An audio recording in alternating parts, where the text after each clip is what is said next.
Oh, I'm already going live. We're about to be live in like a few seconds. Oh, shit. So. Okay. We're live. That was perfect. Right when you screamed, I just went live. I know. I'm the best. What is my role here, Kayla? Host, co-host, host. But I'm controlling things. I don't know. We need a title.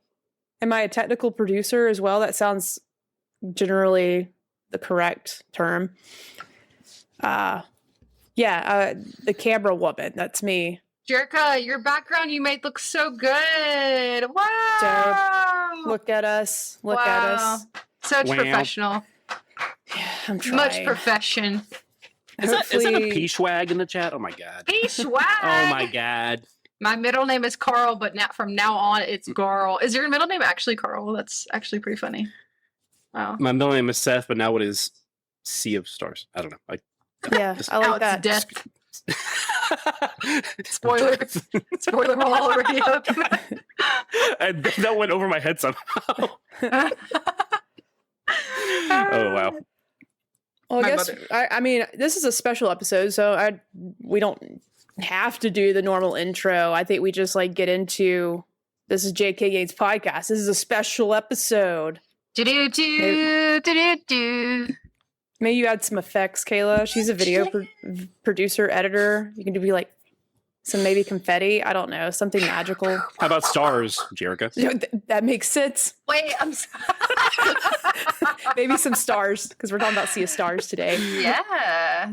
I'm excited. Maybe a whole sea of them, it is a little bit of a different format than what we normally do, but it is something I think that me and Jerica have talked about we want to do more of, is a specific emphasis on a game and bringing along someone. Hello. Oh, down here. He's down here. Someone like Jordan from Cognitive Clips. This guy. To discuss with us Sea of Stars Deep Dive. Get it? It kind of is funny. Yeah, we're gonna dive in to those stars for sure. In the seas. Ravi in the chat. I'm not staying long for this because playing is high on my list. For spoilers, is this full spoilers? Yes, we're still in our introduction right now, just talking about overall game, what we enjoyed. But pretty soon we'll get into spoilers. But we appreciate you stopping by. If we want, we have an outline. We can move story a little further down the list. That way we don't spoil him if we just want to. Yeah, that's a good idea. Sure. Those can be interchangeable. We're not, I'm not picky, if you can tell from this so far. Yeah, I think that's a good idea. Maybe we start with gameplay and performance and overall our introduction to the game, our meet cute, if you will, for the game. Because Jordan actually told us he had a really good story, but I know we can do this at the end as well in case anybody jumps in later on. But did you want to just introduce yourself to our podcast really quickly? I'm Kayla, one of your hosts. If you're new, hello, welcome. Hi. No, this is who's this girl over here? Oh yeah, I'm Jerica, one of the hosts normally here. I don't know why I sound like a robot all of a sudden, or someone's posing inside my body. Hello, I am Jerica. I host a podcast. No, I am Jordan, also known as CC in the chat, aka Cognitive Clips. I do a lot of video essays style content on YouTube, occasional streaming, but that's mostly just to get the footage for the video essays, honestly. I came across JK Games from by way of Kind of Funny Games Daily, as many people probably did. Yeah. So followed you guys a little bit over a year ago, and then here I am, which is pretty wild. This is awesome. Thanks for having me.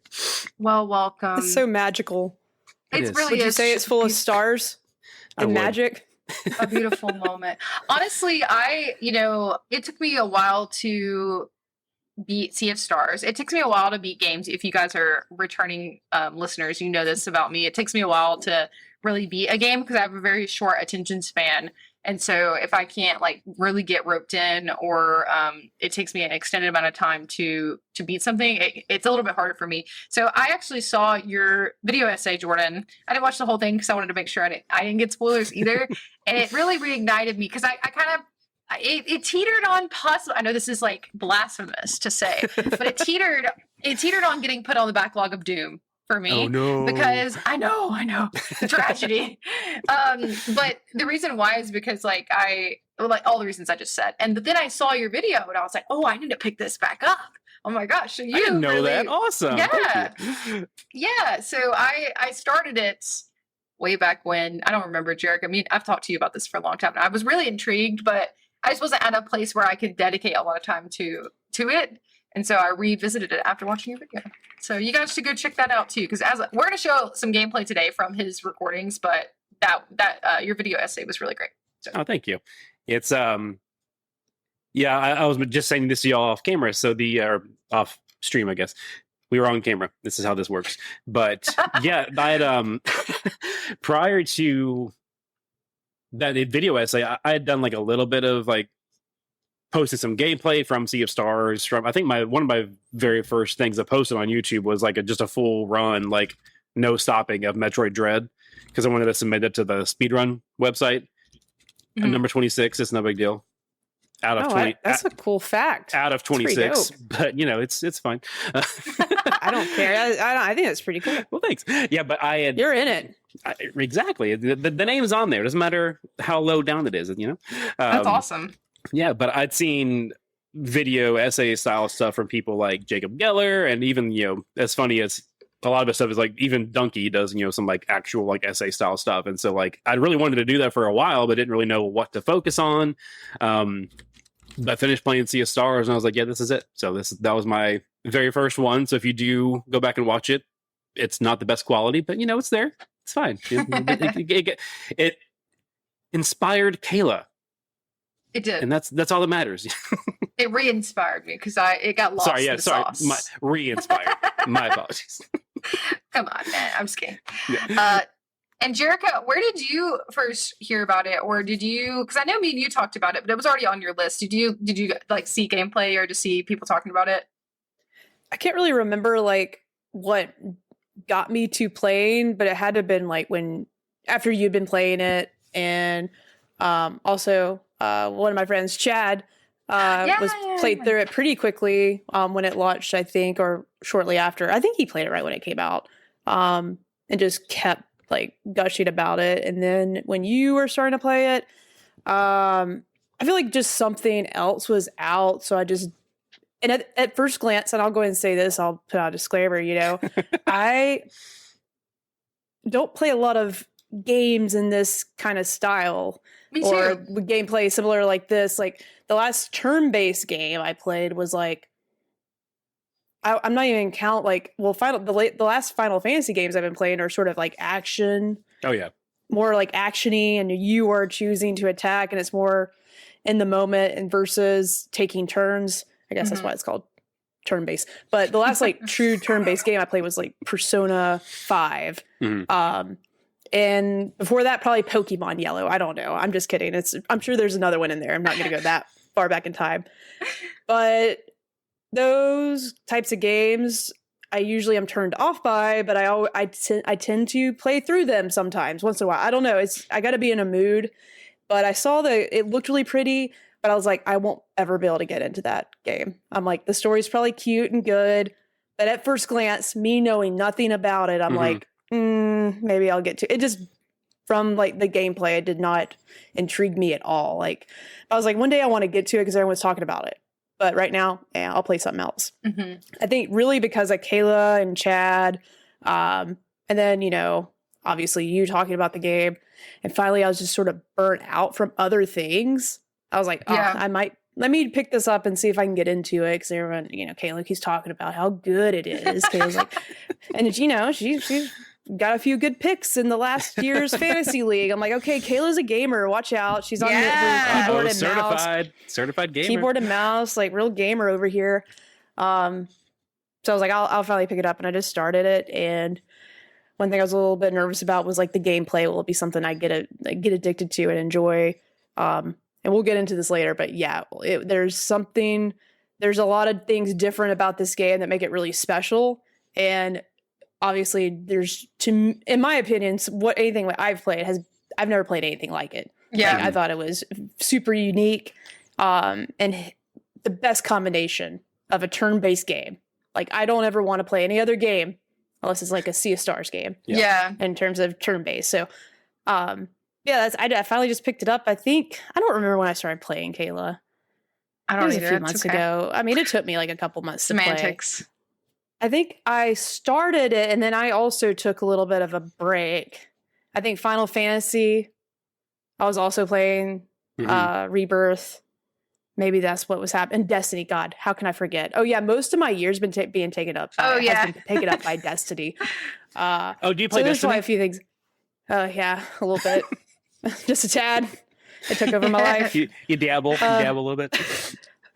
But yeah, I finally got back to it and finished it because I didn't want to take any longer because I don't want Kayla to forget about things, and that would just be rude.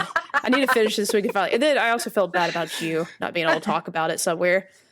So like I had to finish it. So I love sorry. being your guilt that you feel. I'm so. well, I just don't want you hanging, waiting for me. Yeah, Makes me feel bad. I No, could but catch up to you, but I didn't. well, did you really like? I mean, you still completed it way quicker than I did. Let's be clear. But It took a lot of dedication. yeah, well, I feel very similarly to Jerica. The initial, and I think that that's why this, if you're listening to this and you haven't played it, and you're wanting to just like hear a little bit about it, or maybe you felt similarly, it's not normally the type of gameplay style that I am initially drawn to as well with the turn-based. But I think what it does is really special, and like what Jerica talked about, like the way that it is incorporated into the story and the way that it's done is really, really intriguing once you start to get the hang of it. Because it was a little bit of a learning curve for me as someone who doesn't play a lot of games like this. So I was like, I was very difficult at first. And throughout, there were some times where I'll be honest, this might not be my proudest gamer moment, but I had to look up some stuff, some strats. I had to look up some strats. We do what we have to hard. do to have fun. Couple Okay. fights, yeah. Yeah. It's hard. It's the same For as playing sure. on things on easy mode. Like you bought a thing or you buy into a thing, or if it's free, and like you want to have fun with it. So like whatever you got to do to reach the end goal, do Yeah. it. If And I it's a think guide, that, like, if it's easy mode, just do it. It's all good. Yeah. I looked up a couple of like strategy type things, which I felt like were really helpful without being spoilers. On like, hey, like pay attention to this in this boss fight. Kind of target this first. And I think that there's some really good accessible things for that when you're stuck. But Jordan, is this normally the style of game that you are drawn to? Is this like within your wheelhouse? Yeah, it is. I play a decent amount of RPGs. I really liked in a similar style as far as like the graphics and 2D essence of it. Like Octopath Traveler. I had a lot of fun with that one a few years ago. And I'd also played some of Octopath 2 last year, and then at some point I got off of it and I tried to go back to it after Sea of Stars, and that didn't work very well because like Jerica said, it's like something about like the way that they did all the turn-based combat and stuff in Sea of Stars kind of ruined it a little bit for me because I was like, why can't I hit the button and time it better? Yeah. Yeah. And like I had forgotten until recently, so I haven't actually played the remake of Thousand Year Door yet, Paper Mario Thousand Year Door. But I forgot that that's actually part of that too. Even on the GameCube version, there is at least a little bit of like, oh, if you press the button again when Mario jumps on the Goomba's head, then you can get more damage or hit two enemies instead of just one. I forgot that was a thing because I played that game when I was like, I don't know, 13, 14 years old. So like, technically I've played that style of game before, at least in some capacity, but I hadn't seen it and probably since then, and it was really unique and really cool. And for anybody who's curious, I don't know if you all did this before you played it or not, but there is a demo also. There is a free demo for Sea of Stars. I don't think I didn't play that. Yeah. I didn't either. Because I jumped right in. Well, there you go. I don't know if you guys did this either, but what clued me in, or like how I first heard about the game, was I kept seeing ads for like the Kickstarter campaign, I think. And like the key art is just stunning. I don't know if you have that like handy, Jerica, to pull up like because I have the art book. It's in the art book too. But the key art is just stunning, and I was like, okay, turn-based RPG with really cool art.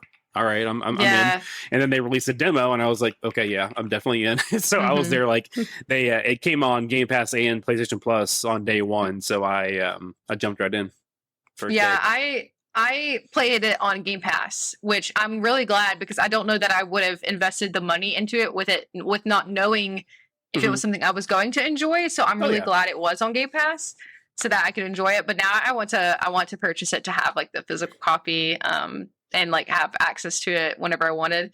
So I do want to do that. But yeah, I figured Jerica said maybe we move the story and characters down a little bit just to avoid spoilers to get some people a little bit of a taste. So we're already kind of talking about gameplay and like what we enjoyed about it and also performance. So I think that if we dive a little bit deeper into the gameplay, like we were talking about, part of the thing that makes it special for me. Oh, she's got cute.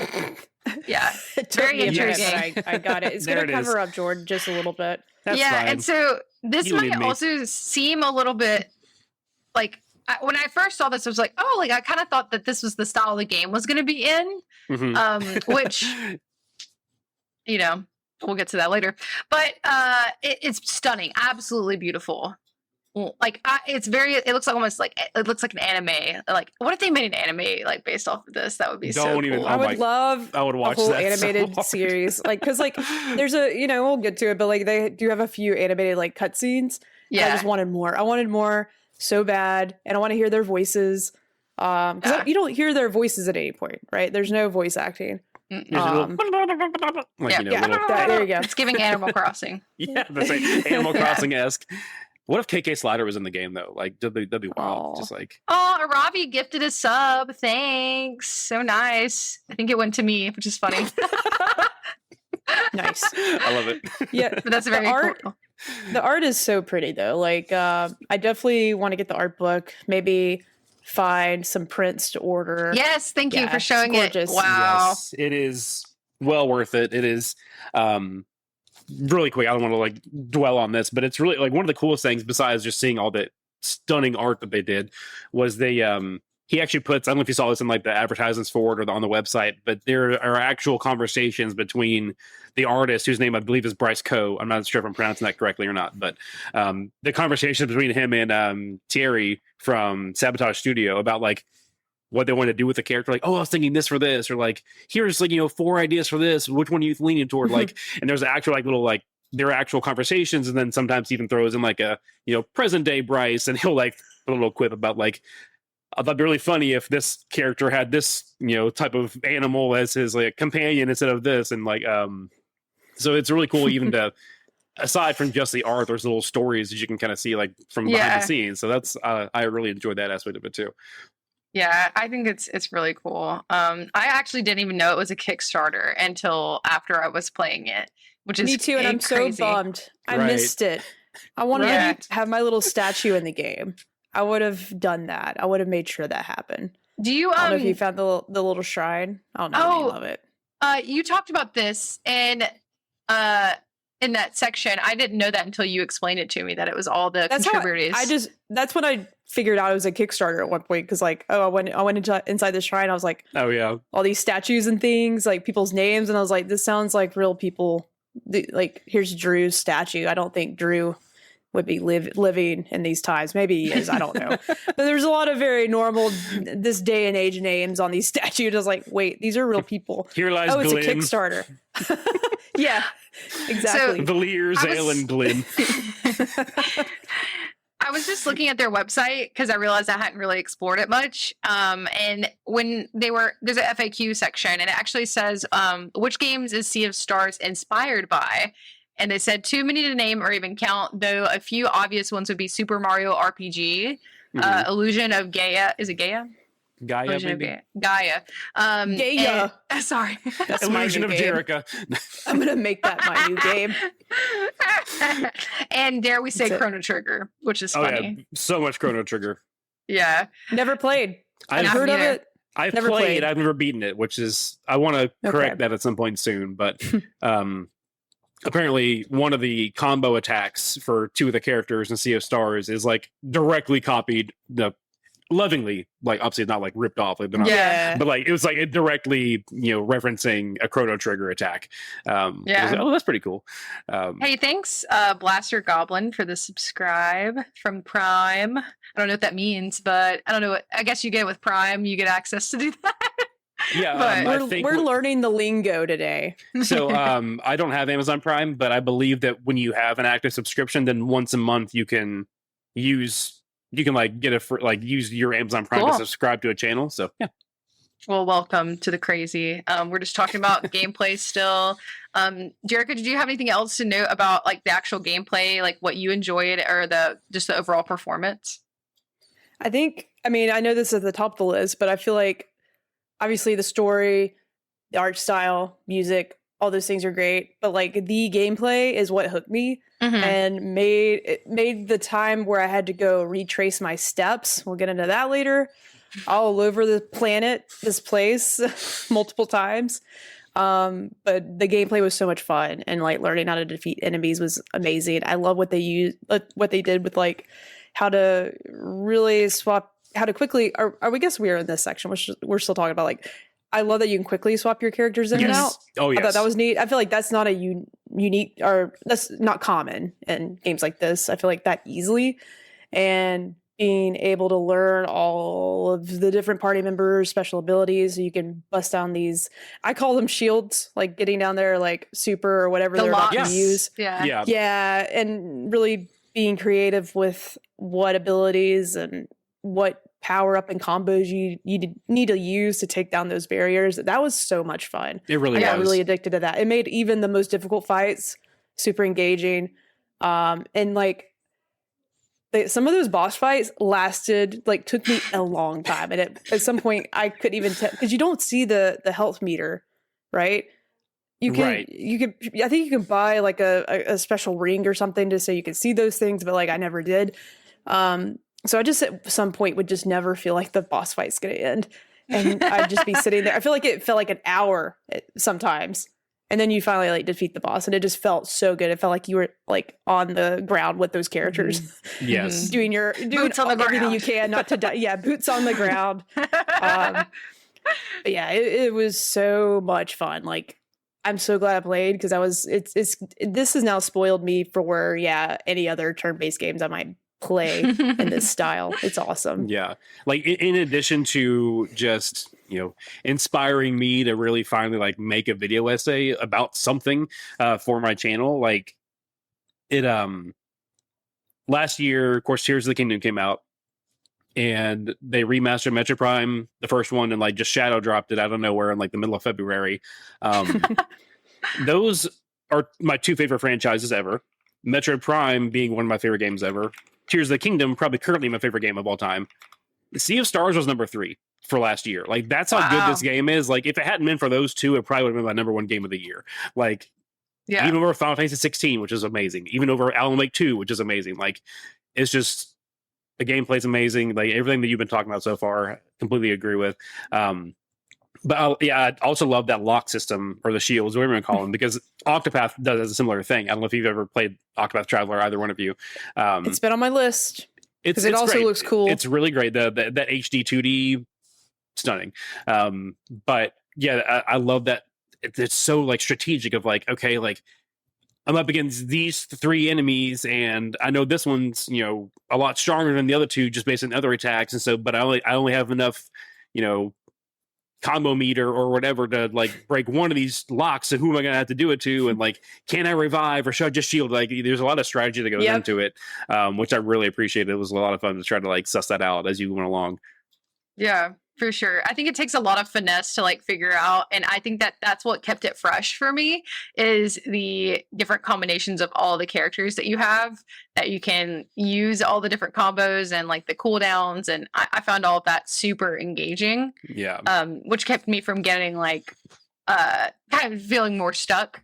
So yeah, I think that if you're listening and you think that maybe this game isn't for you, before we get into spoilers, which is probably soon, so just as a heads up, I think that just maybe download it on Game Pass. If you don't already have Game Pass, I think it's worth getting a Game Pass to play this game, or play the demo, like Jordan was saying. Because it may be something that you don't know is your like in your wheelhouse or your forte, and maybe it is, and maybe it's worth looking at. I don't know the last time I played anything like it, but it was definitely exactly what I needed.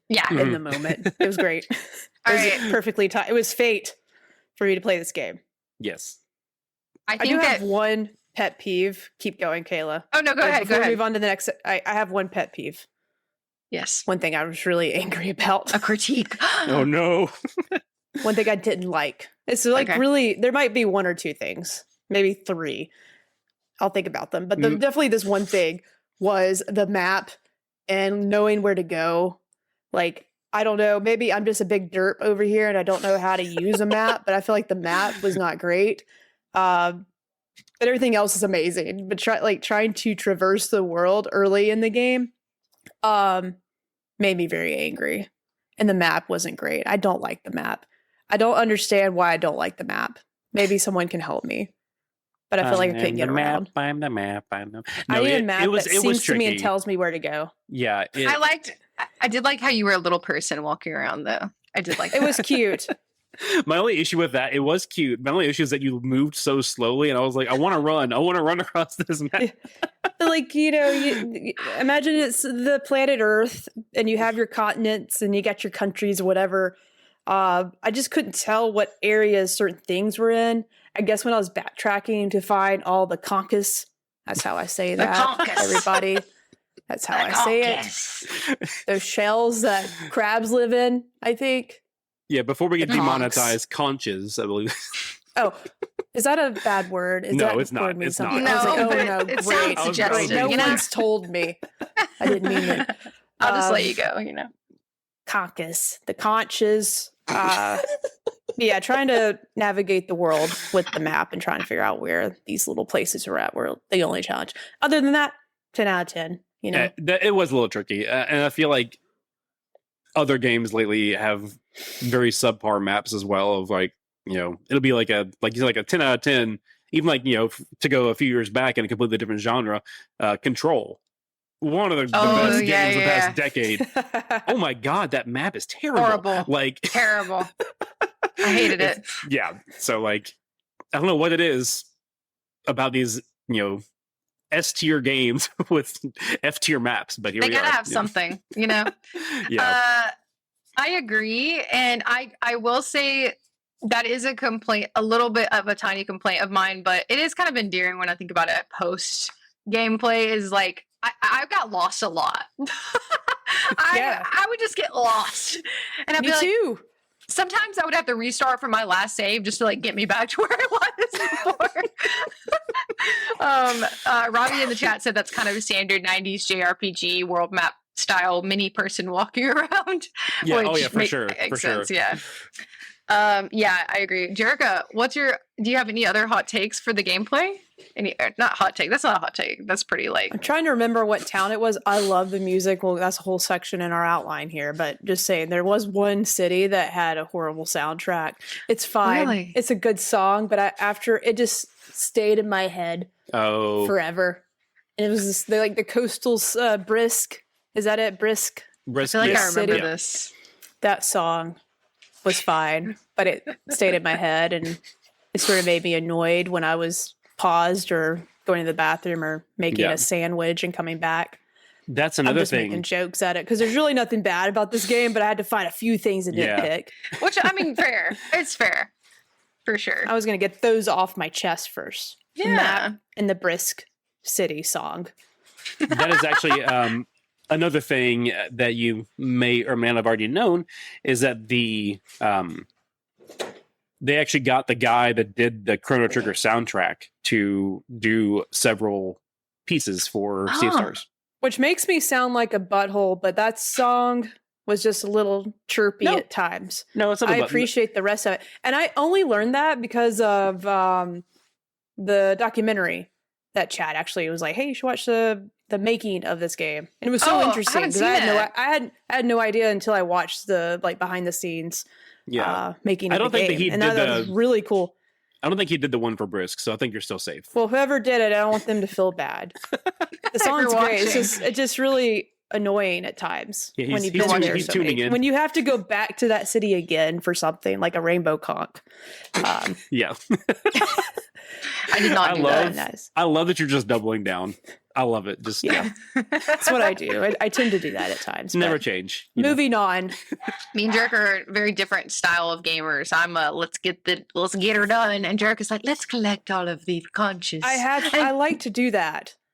I like to I make love that sure about you. I get everything when I'm doing it in one goal. I like to do it when I'm there. I don't want to have to backtrack, and I had to backtrack a lot in this game. She said, "Get Yeah. them conchs and get out." Get the conchs. I was like, how many conchs are in this area before I move on? I try to do that. So Yeah. Did you find them all naturally? Did you have to look them up? A couple of them, which is fine. Oh, obviously. when I heard, and we'll get to this later. How many times will I say that? Probably 10 more times. At least 3. Yeah, at least 3. I heard there was a different ending when you collect a few things, including these conchs and certain quests. So when I knew that information, I always like the ultimate ending. If there's a better ending, I want it. Give me I want that. it. Give it to me. So I was using a guide. So I did use a guide because I didn't want to backtrack. Yeah. I didn't. That's But I fair. found a lot of them on my own. But like before I would leave an area, or at least I would do a recap. Like how many was in this area? Did I get them all? Mm. So Yeah, Smart. that's fair. Mhm. I didn't even know it was a thing. I would just find and be like, oh, that's kind of cool. I didn't even think about maybe if I get all of them, it might would be helpful. I wouldn't have known that either unless Chad told me about Oh, it. okay. Were you not spending them at the shop? Oh, sometimes I would, yeah. Okay, But, okay. I was like, but oh no, not- did you miss that part? No, I got those. Okay. But I did. I didn't think that they were necessarily like a collectible thing, like that I Gotcha. could. That it was Yeah. important for me to get all of them. But yeah, I feel like we can. I will put a spoiler wall up now. So Okay, like, here it is. Letting down, we're pulling back the curtains and exposing the Sea of Stars. she's so upset about that. My dog. Yes. Perfectly timed. We're about to expose the Sea of Stars. Spoilers. Dog was like, no! For shame. All right, she should be good now. Okay. Where were we? Spoilers. Exposing things. Exposed. Well, we Yep. want to speak freely, so I figured, spoilers before if you guys are listening. Oh, okay, gotta go. Bye. No spoilers. Okay, bye. Bye, Bye. Josh. Now that he's gone, I'm just kidding. Finally. Let's talk some story and some characters. This characters are the really like what kept me loving the game for as long as I did, because I Yes. feel like all of them are so unique and just special. I just think they're all really great. And you start off with, just your core 2, which Jordan, please educate me again on how to say our Yeah. main female protagonist's name. It's again, I had to learn it like 2 weeks ago. Valir is how you say it. Valir. Disclaimer, got it right. apparently I was saying it right. She was. No, don't and I just, yeah, don't, brag it. I'm not great with French. Or am I? Maybe I am. I guess Maybe I you are. am. I was saying it right. I was I was But it saying was saying the only name wrong. it was the only name I was saying. It was I was right. saying I think you're Valer, and then Kayla, you say you were saying Valerie. Yes. I'd heard that before from other people too. But apparently, yeah, there was like some sort of social media kit on the Sea of Stars website that's like, here's how you pronounce these, and like 7 Oh. characters' names, and it was like Valir, Zale, Garl, Which- Garl. Girl. Garl. That girl. No. I know Garl. But yeah, you kind of start off with our 2 main protagonists, and Garl does come along shortly after, right? Like he's not in the very, very beginning, but he comes along, and Mhm. we get some flashbacks. And honestly, what hooked me immediately was obviously the art was beautiful. the music amazing, and I don't know, it just felt really immediately like super cozy and inviting, and like I'm a big reader. I've talked about that on here before, and it felt very much like a immersive fantasy setting that I could get lost in. And so I really loved like coming home and just like zoning out, especially the beginning part where you're in like the Elder Mist type thing setting, and very like just cozy feeling. Did y'all agree with that first area? Yeah. Very, very, very cozy area. Yeah, it was in the demo you have, I think, Valir, Garl, and Zale, like as you're like fighting one of the it's the chromatic aberration, I think is how you say it, when you're trying to get the treasure for the pirates so they'll take you to the island. Like that's part of the demo. And so I knew that Garl was part of the game. And then like you were just saying, that the game starts you off with just the two, and then there's a flashback to where they were kids, and then shortly after that, Garl appears. Mean to question. Yeah. Jordan was amazing and provided some footage of this game. Any point in time, I do have that footage queued up. Should I just put some up or find a specific clip to start with? Oh, there's a... As we're talking. I believe I titled that sounds like something. Yeah. I think I titled when Garl appears. So if you want to just feel free. Okay. Let's see what I can find here. Very on the nose. Ooh, beautiful. But yeah, but the thing is, because of the way that the characters are like written, and you see what happens when they're kids, of like Garl just being the best human being to ever exist, like takes one for the team, like loses an eye trying to protect his friends, and then he's not there when they're leaving on their big adventure, and then he just pops out of the bushes with some food for him, and like his theme pops off, and I was like, yes. Like I knew he was in the game, I knew it from the demo, but it was still like so hype to see him come out. I was like, yes, Garl's here. Like that's how immediately endearing they made these characters. And I like it's no sound in the scene. Goosebags, JD, let us know. Hello? Oh no, I forgot to. God bless it. What's up? I forgot. So each scene I have to add our audio back in. So just bear with me. It's all right.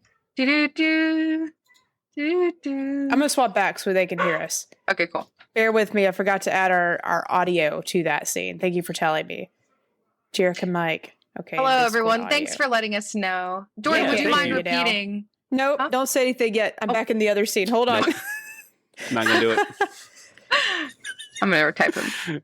One moment, please. Oh. All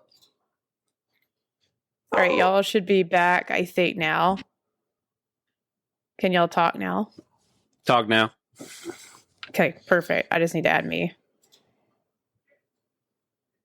Add yourself, girl. Yeah, there's Garl losing an eye. Jeez. Oh, right. Back to Garl's losing an eye. We forgot. Okay, yes. R.I.P. R.I.P. to his eye. Yeah. R.I.P. Hey!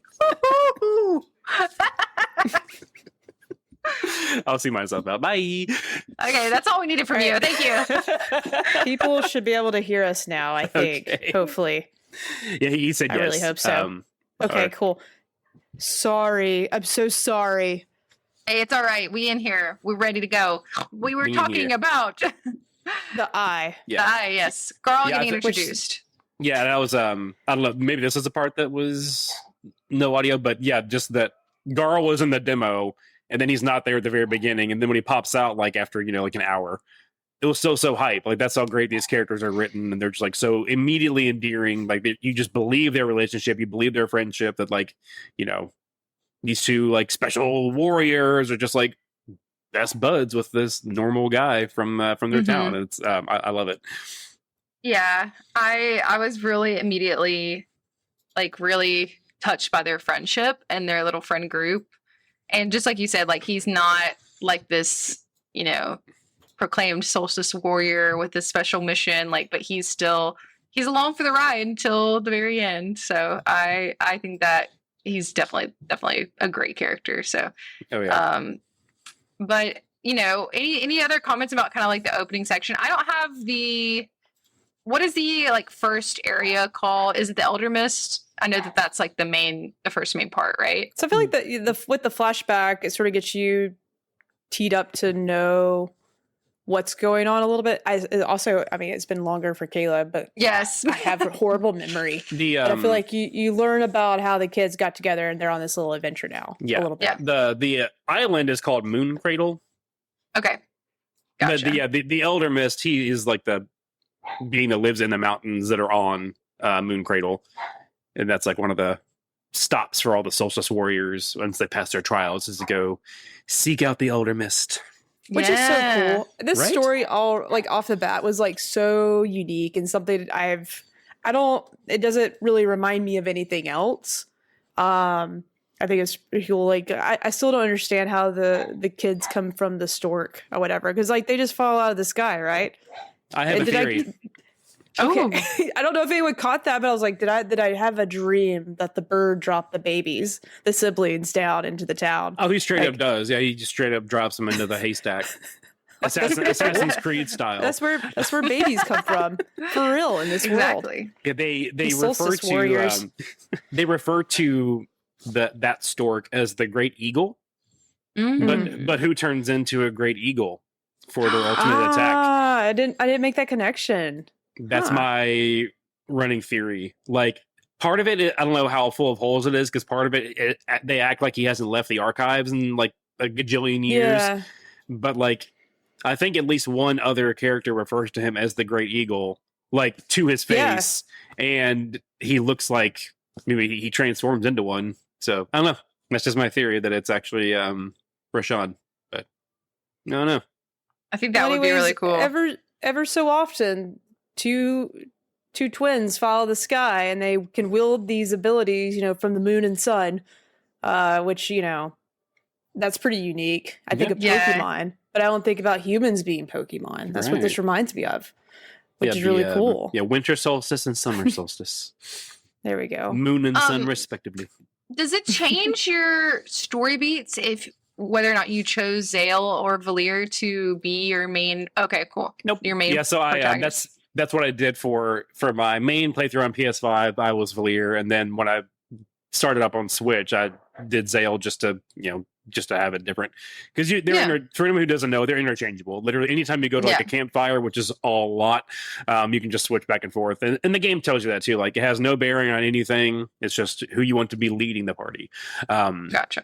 But yeah, it I think the only difference that I've noticed is like who people will be addressing during certain scenes. But Sure. I mean, of course that makes sense. Like I'm pretty sure whoever Garl takes the hit for in like the flashback depends on who your party leader is. Mm-hmm. Like it'd be like Zale, watch out, or Valir, watch out, depending on which one you chose. But again, the end result is the same. They can't fight yet because they're too inexperienced. He loses an eye, then they go get trained for like 10 years.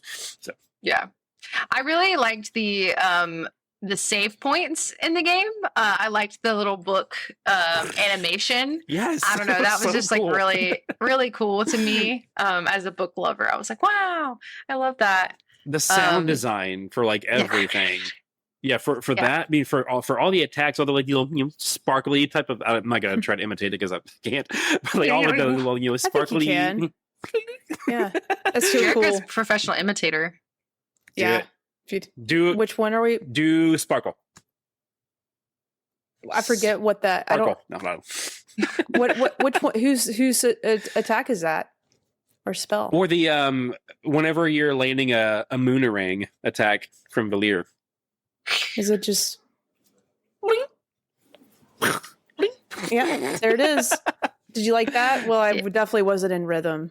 That's I was Beautiful. better at it in the game, I promise. That was my favorite one to do. Yes, Was like mine that. too. I love a Moonerang because I was just try to great. keep going as long as possible. I'd be So like, satisfied. Yeah, like, and like I feel like I have to move my head with like the timing, so I'd just be like holding the controller, like it'd be like that. For some reason, I know that was pretty jarring to watch, but that's what I did, and it helped me. Audrey's just planned like, all "Are you the okay, bits. Derek?" I know, yeah, like, everything's fine. Well, I didn't even think about that being different because, like, I played on keyboard and it's Mm. it's just keyboard, not your mouse is like disabled essentially. Like you are only using the keyboard. Interesting. So it's just, the WASD like that to move around, and then you use your space bar for any kind of like parrying or like timing things. Yeah. Interesting. So I wonder if how different that was comparatively to like the controller experience. I'm very curious about that actually. I might have to get it on my PlayStation for that reason. Sorry to derail us a little bit. No, you're fine. This is super embarrassing. So again, as we've said, the combat is there's like inputs you can do that will increase damage for you and or decrease damage that you take from the enemies, and that includes like special attacks from people. And Valir has her Moonerang that you bounce back and forth to all the enemies, and then Zale just has like this sun ball, and it's like hold A to whatever. I didn't know until like last month, so I'd platinumed the game before I realized that if you release at a certain time, it makes it stronger. I did not know. Me too. I didn't know that to the very end. I'm so glad. Oh my God. I was about to say the same thing. I thought you just held it down. Right. And then let it go. I was like, this is kind of boring. I'm glad I picked Valir. I know. I thought, and I think I was like thinking about that too. I was like, hers is so much, I feel like there's a little bit more skill involved with hers. Why is his such a letdown? Yeah. But I was like, oh, you got to let go as soon as the ball's big, like the biggest fireball, then you let go. Yeah. Cool. I'm glad that I wasn't the only one. So that could be the whole episode, because I was just like, well, figured that out way too late. Surprisingly, I did know that one. I don't know how, but normally it's you're playing on keyboard and mouse, and you're a professional. Okay, I'm a poser. So no, you're not. You're a pro gamer, Kayla. Proser. I don't know. Proser. Wow. Yeah, but as far as like every time we got a new character introduced, I was like, oh, and another one. Oh, and another one. And I was like, really, but it was all meaningful. Like every time we like got another party member, it felt very like relevant to the spacing and time that we were in the story and like where we were at. Because I think the next person that we get is, I'm going to butcher her name. Is it Sarai? Is that what she said? I would just say, yeah, that's what I'm thinking of this. So okay. That's why I was been saying in my head, at least Sarai. Yeah. Because we get the addition of Garl in present day, and then we also get Sarai in her area, and I think that her character, I would also love to know. I don't know when this would make sense in the discussion, but like, who's everyone's favorite character to play as was. Mm-hmm. I thought hers was very interesting. I can't say that I used her the most, but I thought her, like the animation of her attacks. So Sarai is she can essentially create portals, and she has daggers as her weapons. So I thought that she was really cool. She's like a cyberspace assassin, which is my middle name. Also, middle names. Jericho's cyberspace assassin. That's me. Speaking of that, that's a joke I didn't catch. Was that? I mean, I caught the joke that Yolanda or Yolande, I'm not sure, would always say, "Oh, my middle name is Ballistics or Demolition or whatever." But then when they're getting registered to, like, we're full spoilers, right? Yes. Oh, yes. When they're registering to cross the Sea of Stars, she says her full name, and her middle names include all the things she said her middle name was. Yeah, no, it's so cool. It was awesome. I didn't catch that either. This game's also funny. Like, yes, it's really funny. One of my favorite early ones was when you were in, I think it's like that little mole town. And like you saw I love some the mole town. Yes, you saw some puzzle and you fall down and you like open a treasure chest, and then like you like open a door and you walk out and the guy's like, "Hey, how's my treasure chest?" And he just like pulls in your character and he's like ... And he's like, "I'm just kidding, you can have it. Thanks for the help." Yeah. I feel like I need to replay this to like recatch all those moments. Like I feel like I missed so much. I don't know. I need to go back, revisit. Yeah. We have to go back, Kate. Yeah, literally. Lost. Anyone watch Lost? No. Oh, Jericho. Yes. Oh, yeah. Big fan. We gotta go back. Yep. She was definitely one of my favorite characters to play. I used her in my party a lot. Just she had an ability I feel like that would allow you to get like an extra move. I forgot what it was called. I used that a lot. I don't know if any of the other characters had like a special move that like would knock the turns back for the enemies. I think yeah. What was it called? I use that a lot. Disorient or something? Yes. Yeah, that's right. Yes. I there use was that a one lot. fight that like if I didn't take down, it was like the robotic head 1 second. was so difficult for a minute. For me anyways, like they had like little different head like tentacles coming out of it and they Mhm. would like heal. Oh no. Oh no. I feel like he's moving like extra fast. Oh, the dog. That's the elusive animal that was running around earlier. Yeah. I missed it last time. What were you saying, Jerka? I forgot. You know, the robotic Oh! head. Introduce us. Who's this? Oh, you're muted. That was Nova. He was just going crazy outside. Aw. I Hey, love bud. that. He's the same dog that almost tanked the entire night by knocking all my crap off the table, but it's fine. You know, we're good. But he's so cute and innocent looking. He is. He's adorable. Meanwhile, in the background, my dog's. "Moo! That was a good. Yeah, that sounded just like. That's it. Yeah. We were talking about Sarai and her disorient, and you were talking about Yeah, the heads. Like, what's the robot head? You remember that? Yeah. Yeah, it's like they had all the healing abilities. I think, if I'm remembering that Yes. right. And, Yeah. like, I just did and- that one the other day on my Switch playthrough. One of the that was a fun hardest- fight. Yeah. That was a tough fight. That was one of those fights I never thought was going to end. But that's why I used her a lot. That way I could actually be able to take down like shields or what did you call those earlier? I think they call Locks. them lock. I think Locks. like the Okay, I think like the achievements and trophies call it locks. Like, oh, break Okay, cool. 15 locks and you get a trophy or whatever. So Gotcha. Yeah. that's the only reason I know what they're called. I Otherwise, always would wanted to say get the shields. locks down. I wanted Yeah. them down. I want to get them all gone. It was like the completionist in me, which I couldn't do it every time. Oh, That's why I use her a lot, though. have either of you tried going for like the 100% trophies, achievements, whatever? No. No. So that Not because I don't want to. It's just like, whew. yeah, I Yeah. understand. I achieved it. I think at the end of April, maybe. So it's been a few months, but that final trophy is so tricky. Ugh. So what you have to do is fairly late game. So the Sarai quest that you have to complete for the true ending, when you like go beat that, you know, like basically Yeah, the giant mother- mother It's gun like some thing. kind of mother gun. Yeah. Yeah, it was pretty cool fight, honestly. But like when you beat that boss, and there's like a relic that you get that's called Artful Gambit, I think it's called. And so what that does is your HP and your HP gets taken way down, but every time that you block an attack, it just makes it only do 1 damage against you. But no enemies take damage if they have locks on. And so like then the achievement trophy, whatever, is to beat 10 bosses with that Artful Gambit turned on. Oh, geez. so I That get- sounds. yeah. Oh, God. But the thing is, like, it's like a new game plus situation, so you are really strong. Like Oh, when, okay, you're, okay. when you're coming out of like that opening section Yeah. in the caves against the big slug, that's like a 1-hit fight.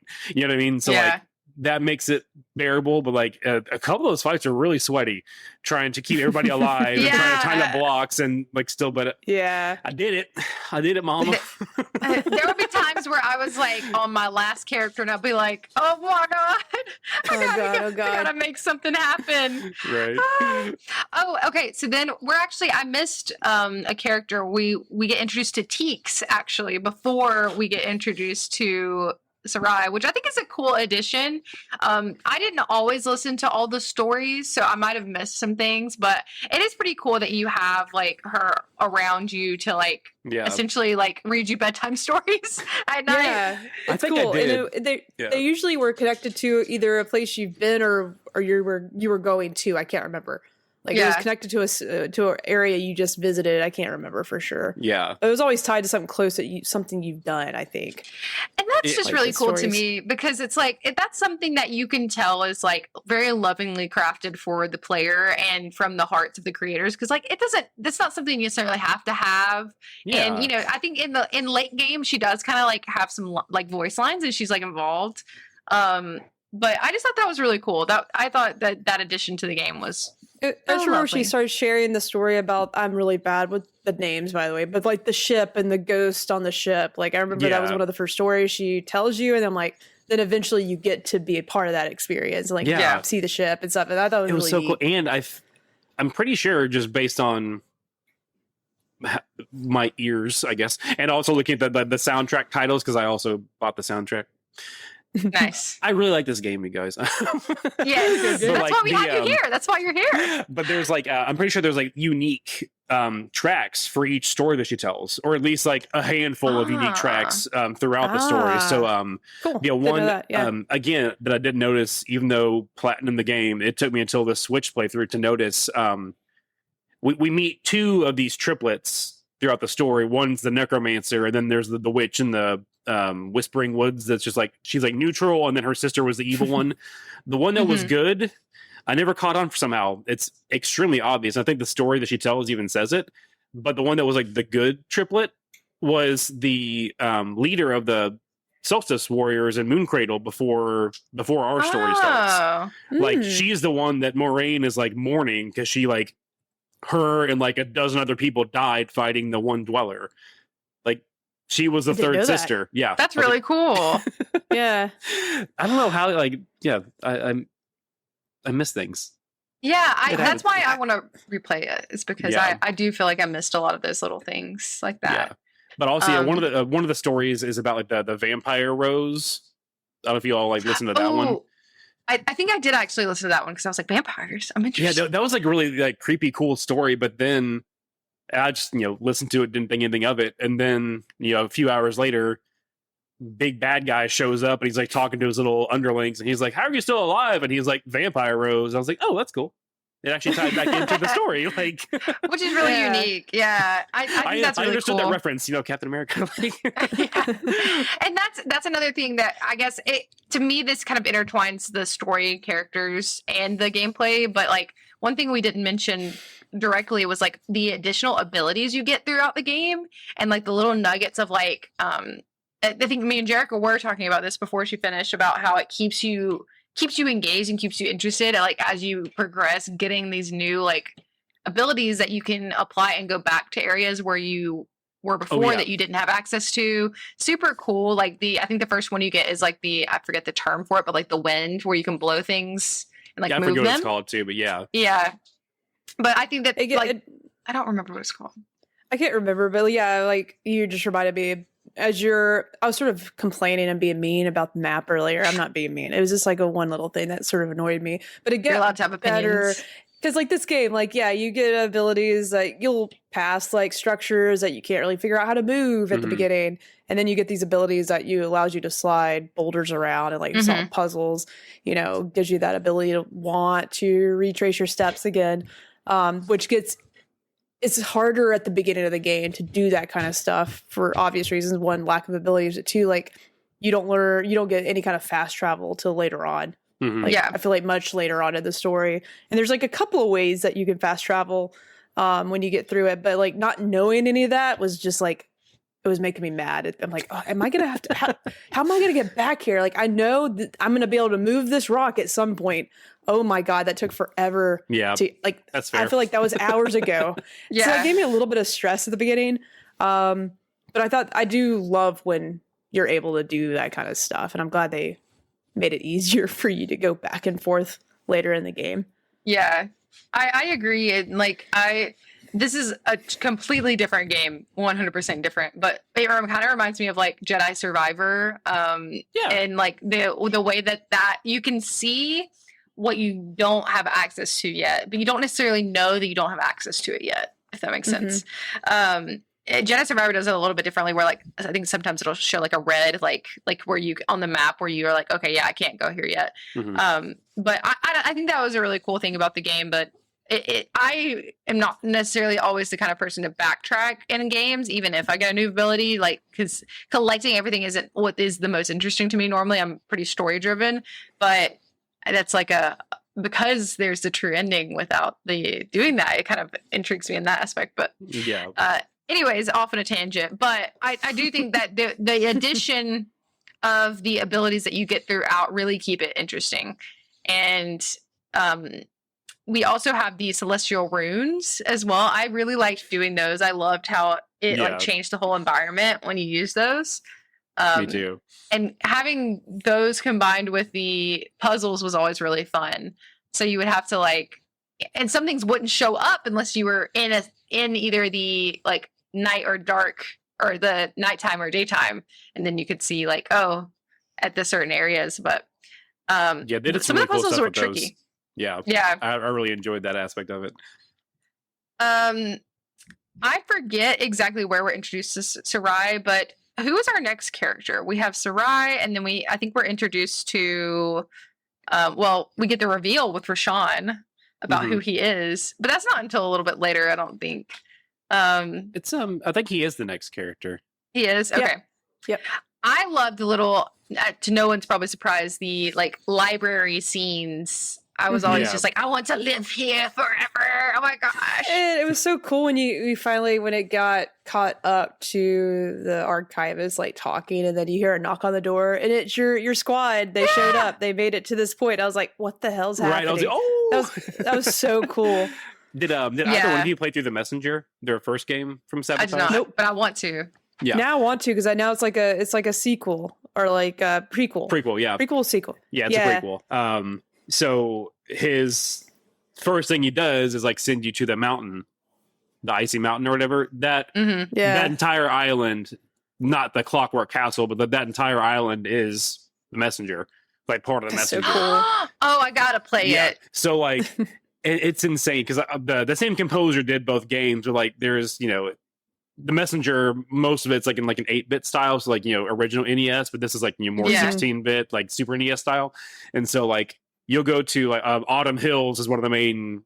It's like one of the first areas in the Messenger, and it has like this really awesome little bop of an 8-bit soundtrack. And then you go play Sea of Stars, and it's the exact same soundtrack, but like more modernized. Wow! And that leaf monster that you fight before we go to the castle, that's one of the first. That's like one of the first bosses in the Messenger. The exact same setup where you can't hurt him unless his leaves are off of his body and stuff like that. And so like, oh yeah, yeah. I don't know if you ever like. I thought it was kind of out of pocket to like you beat that boss and it's like this like weird like like really old school kind of like death sequence with like a weird like fanfare. I was like, okay, that was kind of out of nowhere, but that's because it was like from the Messenger. so did you play the Messenger before or after this game? I tried a little bit of it before at some point, but fell off of it, and then I tried it again after with the intent of playing all the way through it. But it's pretty hard, and I just gave up. Oh, okay. Like after a couple hours, I was like, I give it a shot. Backlog of Doom. Yep. Do. That area is really pretty. I was trying to like think about what maybe my favorite area of the game was, but I don't want to get too ahead of myself. But let's see. Yeah, I think it's really cool that he's the like narrating the beginning of the story, and then he's in the story like that. That whole section that Jericho mentioned was like a really cool section for me. And I love that they have this whole like he has this whole like Magneto Professor X thing going on with the Fleshman, sort of like, we were friends and now we're on different sides of things, and we're not going to kill each other, but we're not going to not fight. And it's this weird little dynamic. Yeah. That they, was like one of my only complaints really is how that kind of wrapped up at the end or didn't. Depending on how we want to look at it. I know, yeah. But at the same time, again, it's like if you think about it, like I've been trying to reframe it of like, the whole Professor X, I kind of like X-Men a little bit. That whole dynamic of like, okay, like, that's a pretty classic trope of like, two diametrically opposed enemies who just won't kill each other off, but they won't, leave each other alone either. I don't know. It's kind of weird. They want to kiss, but they won't. Exactly. It's palpable. I really felt that tension the whole time. Yeah. Yeah, I agree. One thing we did skip a little bit was the addition of the pirate crew, which the whole, Sarai does, what is her pirate name? I forget. Captain Cliche. Is it really? Yes. It's spelled all like it's like KLEE-SHAE umlaut. But yeah, it's Captain Cliche, and it's like, oh wow, she was hiding her identity. Like, that is so funny. I didn't even think about that until you just mentioned it. Yeah, and then that one guy, they always call him Valtrade, and then you find out his full name is Jacko Valtrade, Jack of all trades.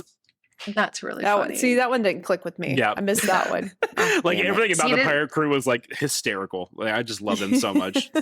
I did too. I really liked that town. Was a little difficult for me. Like I feel like it was kind of hard to navigate. Was it Brisk? Yeah. It was really tricky. Like It was tricky, and then Yeah. the song. That's why it got stuck in your head because you were spending so much time there. Yeah, that's true. And the song That's a was good point. great for maybe 2 hours, but then I was having to go back and forth. Once and I'm hour like, 3 oh, hits, no, you're just over it's just stuck in my head now. Okay. It won't leave. It won't leave. I know what you're talking about now because I looked it up and I muted myself to listen to it, and I agree. Yeah. I think I am jumping the gun a little bit, but I think my favorite area was the Haunted Mansion area. I loved the Haunted Mansion area. That tracks. That one was he does, yeah. I loved that. Everything about that was like chef's kiss. It was really cool. Because you got the library, you got the spooky, it was just like perfect. But That entire island, I think it was Wraith Island, was think like so, yeah. so well done, and like that perfect blend of like this is horrifying, Yeah. Mhm. but the way that they're telling it is like so well done. Like the entire, what do they call it? The bar / the first stage of grief. So everyone's just in denial the entire time. Like, Yeah. what does he say? Like someone can't gets remember. someone gets called to like go get devoured by this creature, and then the guy's like the innkeeper's like, hey, remember 10 seconds ago when nothing happened? And then they just go about their business because it's like that's just their life. They're just so like Yeah. worn down. Used to it. And it's like, Yeah. and then Garl's like, no, we're gonna help, guys. And they're like, I don't want to help, but he's Aw. like, no, we're gonna help because girl. Girl. Garl. Yeah, when are we Yeah, gonna rip that? When are we gonna rip that Band-Aid off? Because it's gonna happen soon. No, we'll wait. We'll Gotcha. wait. Okay, We'll wait. okay. But That's fair. I did like navigating on the Vespertine. I thought that was it was a little hard at first on the keyboard. I don't know. Thank you. It No, probably it's was- it's really weird It's- because yeah. on console you have to hold down square or X or whatever to move. Yeah, it's kind of strange, but you get used to it. Yeah, and it was kind of tricky on keyboard and mouse to like sailing around, but I don't know. I feel like that's kind of realistic, right? It's probably not easy to go around on. Oh, we've got some of the footage pulled up. I'm streaming from my yacht, so yeah, I can tell you from firsthand. It sucks, That's funny, but yeah, I thought that I liked swimming around on the pirate ship. It felt very immersive. Yeah, and again, like you were saying, like they tie all of it into like the story itself of like how you even get the ship and why you need the ship. Wink, wink, nudge, nudge, and all that stuff. Like that was because like again, I've played through it more recently than you guys, I think, as far as my other playthrough at least, where Yolanda or whatever how you pronounce her name is always trying to like brag up the ship and be like, but they're gonna get the Vespertine and it can even sail the sea of, and then she always cuts her off. And so you never hear her say it. And so eventually I was like, I wonder if it's the Sea of Stars. And it is. Man, it makes me want to go back and replay it because I probably would have caught on to a lot more things like that. Well, from the first playthrough, I thought it was going to be Sea of Nightmare because that's where you go and like fight the captain, and that's how you win the ship is going to the Sea of Nightmare. Yeah. So I was like, oh, Yeah. that's all she meant. But no, No. there's more to it. Ooh. I can't believe like the literal game's name is Sea of Stars, but when they talked about how they were going on the Sea of Stars, I was like, yeah. It's like Oh my Arrested gosh, Development. it's so Like, exciting. Yeah. hey, that's the name of the show. Yeah. But what I would love to know. Oh wait, what was y'all's favorite character to play as? I want to know. I'm curious. Like your favorite character think it was in my- battle. I think it was my girl Valir. I just want to moonerang the crap out of everything that I see at any point in time. Like, and I just love like you got that bow staff kind of thing going on too. And Yeah. For sure. yeah. So I think she was mine. But Yeah, I was her most of the time. So any of like her and the teleporting Cereza teleporting, like any of the abilities where it's like timing was important, which I guess technically Zale's was too, but I love like having to time my attacks and getting multiple blows and see how far I could get, yeah, how many hits I can get in. it took me a while Yeah. to figure out how to do Sarais. Like I had to Me look too. it up too because I was like, I was getting so irritated. I was like, I don't know what it wants from me. As I guess finally I landed on like it was the height of like yeah. the height of the jump is when you. What do when you want from me? I never it. actually figured it out.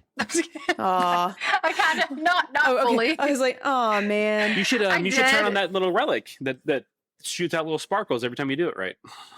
See, I definitely Should have done that.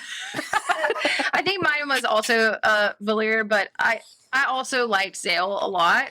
I think they all had their, what I think is cool is they all had their like really beneficial aspects, especially like I loved the different combos that you could do and like as a group.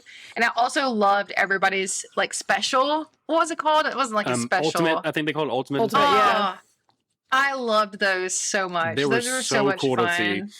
I was like, I was starting to get worried that Zale and Valir would not get them. I was like, at what point did I miss something? I was getting concerned because I was like, I felt like it was way late in the game when this finally happened. It was after the thing that we're waiting to talk about. Yeah. That's when it happens because they're like, they've started to awaken their powers. Yeah, because for the longest time. So that's like, easily 15 to 20 hours into the game before it happens. And so up until that point, the only one that you've unlocked so far is like the cannons from the ship, which is cool. It's a cool cutscene, but like you want to see more. Which the cutscenes, I know we touched on that, but like, oh my gosh. They were so cool.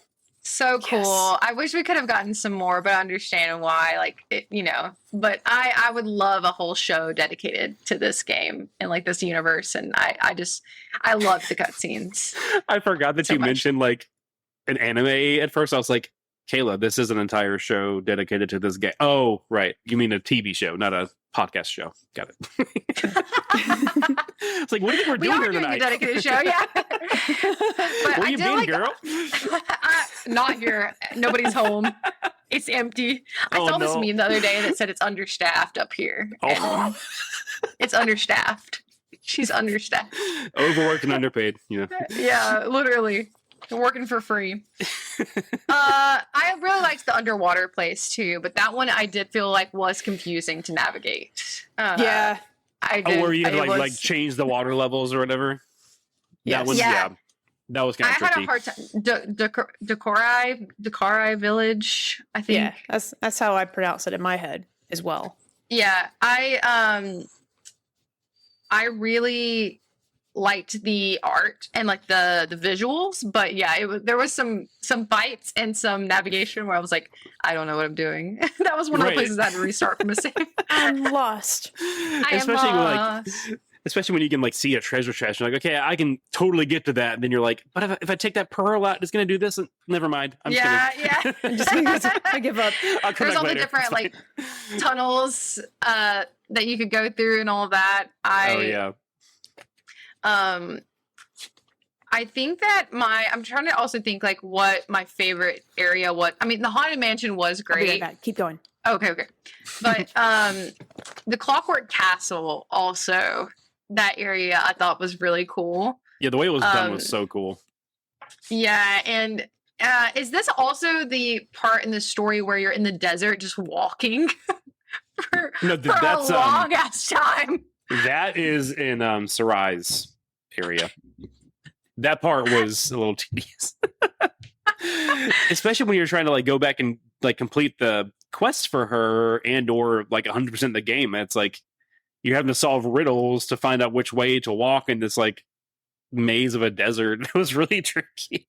Yeah, I had to like take the L and be like, listen, I gotta look up where to go because I don't know. I took that L.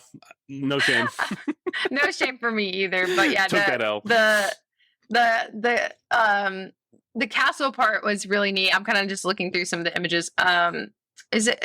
I think actually we have. No, that's not the video we have. Actually, this boss fight that we're watching now though was one of my favorite ones. So like, that eclipse in the back, or like all the eclipse battles. So good. I took so many screenshots here. Oh yeah, just because it was so pretty. Like all the like little particles in the air, the eclipse. I love those colors are like my favorite combination. Any cosmic colors, I could just eat it up. That's why this game's so pretty. The scene where Sarai has to open a portal by running around the inside of like the inner chamber of a mountain. Oh my god, it's so cool. It was so cool. Yeah, the animators on this team like making everything. Obviously, everyone's really super duper talented, but like just the animations look so good. Yeah. It's like like I was a Sega kid growing up. I didn't play a lot of Super Nintendo, so like this reminded me of my Sega Genesis when I was playing it a lot. Nice. And like it's just so cool to see this kind of pixelation? Is it like you said? I'm not a bit nerd. I don't know what bits mean. So I more think bits, the better pixels, right? Or how? I don't know what I'm talking about. If I'm pretty sure this would be considered 16-bit because it's like very Super Nintendo era, like Chrono Trigger being Super Nintendo era also. It obviously looks a lot like cleaner than like they may have had the technology to do back then, but I think that's what you would call it. It's just like if we had the technology, like this is what they would look like, these games. And it's just like, that's why I love this game so much. Like one of the things, it's like, it looks so good. Here's how you can remember it. They made an old thing look really good. Yes. Here's how you can remember it kind of is Nintendo 64 was because it was 64-bit. And that's like full 3D. I feel like bits and... I don't know why I said bits and dits. There's no dits in anything. Son of a bit, just... Was like I don't know where I'm going. I sort of hijacked this conversation when I came back, so I apologize. No. I'm just gonna shut up now. This is your show. Continue on. No, it's definitely not. I'm glad it's not. No, we were just we just kept talking about favorite areas and how that desert, the Cerulean Desert, I think they called it, was like really look up a guide. Yeah, just take the L. Look up the guide. I mean, I had to, for sure. I had to. I was like, what? It's the same place over and over again. I tried to solve that riddle. I really did. I tried like 3 times, and I was like, I'm trying to get to this boss. Just tell me where to go, please. Someone tell me where to go. Yeah. I don't think there was really like a full-on bad area, but I'm such a sucker for like sci-fi type of stuff. So when we got to those areas... And the way that the soundtrack shifts into more like man, techie. Yes, it was like it's faster and a little bit more. I can't describe it, but you know what I mean. Yeah. It was the beats and the sounds were like faster and cleaner. Yeah, it was cool. So do we? Should we go ahead and say that? Yeah, as far as talk about what happens, the big reveal where the game just like flips me upside down. Oh my god! Yeah. Here we go. Let's talk about it. Jordan, you can do the honors if you want. Okay, so I have the video playing now too. Yeah, that's where you first see that it's the Sea of Stars. We cross it. So Garl, he continues being his brave little heart. Brave little toaster. Yeah. I guess to give a little bit of context for people who are listening who haven't played the game but don't care about spoilers. Hold on. Yeah. Let me swap over to another vid. I'm jumping ahead. It's actually which one? Insane. This one. Insane. Yeah, that whole visual was incredible. I didn't mean to click away. I'll bring it back in a second. Yeah. Okay. So again, like the whole Professor S. Magneto thing, Aforil, I guess the Fleshmancer and Rashawn have this whole agreement where they won't like directly interfere with each other's schemes, so they can like try to sneakily stop each other from whatever they're trying to do. But Sarai's not having any of it, and she throws his weapon at the Dweller, and so that like clues in the Fleshmancer that something ain't right, and he comes into like exact his like they have like an eye for an eye kind of a thing. But rather than just letting his friends take the hit, like and they would have been probably fine, Garl steps in and takes the hit, and it's gonna be fatal. And we had heard, I think it was back in that Dakari village, that he says something about a vial of borrowed time. And so my assumption, so this happens, and I'm like, oh, no, you're not taking Garl from me. I'm sorry? Excuse me, no. My assumption was, okay, he's gonna use the borrowed time. That's gonna take us to the end of the game, and between now and then, we're gonna figure it out. It's gonna be fine. Yeah. No, it's not what they did. It's not fine, but also it's cool shit. It is. You have like literally, it's like another maybe hour or two being very generous of like how much time he has of gameplay. I mean, where like as long as he's like fully focused, I think again, I just played this again like a week and a half, 2 weeks ago. I think the way that they phrased it was like as long as he's fully focused on like whatever purpose he asks for the borrowed time for, he's going to be fine. But then once that task is done, he's gone, and there's no undoing it. There's no like stopping it from happening. I fully dreaded playing that section. I was like, I don't want this to happen. Like don't do this to me.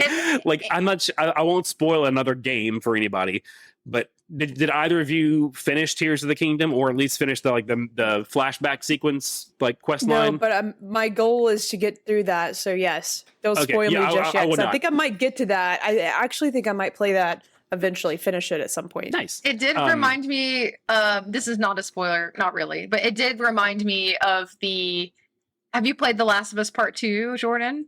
I know what happens. Okay. It reminds me of the having to play as both of them, essentially. Like, Yeah. I don't want to play this part. No. Yeah, don't make me do this. Yeah, again, I won't spoil it. There is a part of like the flashbacks in Tears of the Kingdom where I clued into something that I was like, Mhm. oh, I don't want that to happen. Oh, no, don't let that happen. Same thing here. And it was like, and they don't hold back. And if you're willing, Jerica, I put in those 2 songs in the Yes, Google Drive. yes. I'm So the ready to one do it. song is Garl's theme song, which is, first of all, just baller, but also it's just like super peppy and super upbeat. I'm not sure if it's playing or not.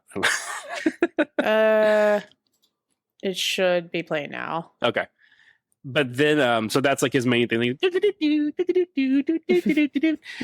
Yeah. And again, somehow I didn't catch this the first time I played through it, but he takes a hit. He's not doing good. Zale's like guardian god powers start awakening, and he like snags him and flies him back to the Elder Mist.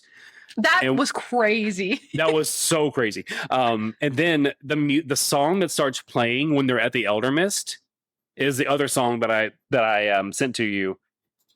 It's his theme, but like in a minor key and like slightly reworked. And I didn't catch it the first time.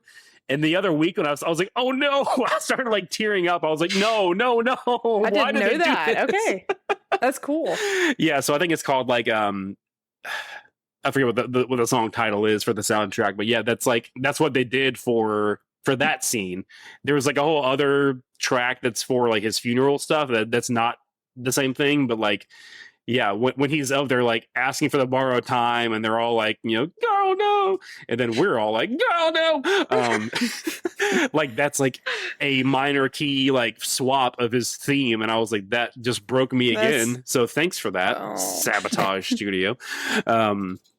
But so his task that he's trying to complete for the borrowed time is to get them across the Sea of Stars, because that's like where they're going to chase down the Fleshmancer in his castle and all this stuff. And there's other things that we don't know yet, but so yeah, that ends up happening. He wakes the sleeper, this awesome with a big piece of bread. Yes, which this awesome dragon worked for me too. Am I a dragon? Yeah, maybe. Could be. I am. That dialogue was hysterical, because it was. Like this like Sky Council, he's trying to say like, this is how I'm going to use all these elements to do, they have like specific rituals for like who they let across the Sea of Stars, and he's like, this is how I'm going to do this, and I'm going to wake the sleeper.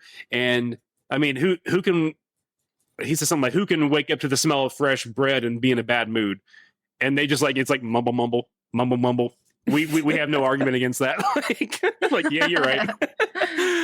And that just makes the whole like this scene that Jerica's playing now, it makes that whole scene like, when you think back, like he missed this.